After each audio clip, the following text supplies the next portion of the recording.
On a private nature reserve in Costa Rica, Donald Varela Soto searched for the source of a shrill frog call for 6 months.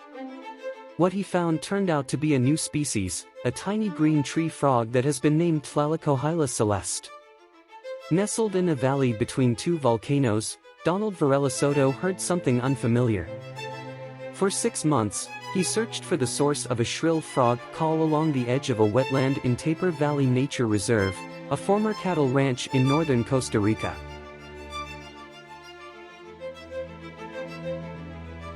The brilliant green frog, as it happens, is new to science. It's minuscule, about the size of a bottle cap, and has a distinctive yellow line that runs halfway around its bright body. Soto and colleagues named it the Tapir Valley tree frog, with the scientific name of Tlalicochyla celeste in honor of the turquoise waters of a local river, the Rio Celeste. A formal description of the species has now been published in the journal Zootaxa.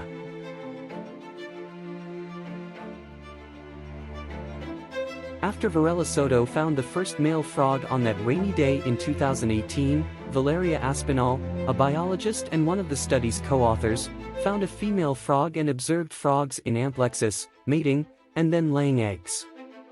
The research team, which included Aspinall, co-author and herpetologist Juana Barca, and sometimes Varela Soto's 2 young daughters, both under the age of 10 at the time, collected eggs and observed their metamorphoses into tadpoles and mature frogs.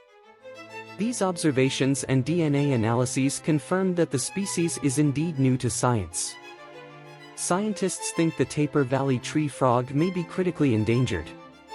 Its only known habitat is the 8-hectare, 20-acre, wetland within the Tapir Valley Nature Reserve, which adjoins Tenorio Volcano National Park. The Costa Rica Wildlife Foundation has helped establish a tree nursery in Tapir Valley, so they can plant threatened and endemic trees from the Guanacaste and Tilaran mountain ranges. Mostly, Brenes Mora told Mungabe, they're focused on Jicaro danto, Parmentiera valerii, an endangered tree that's dependent on tapirs for its dispersal and survival.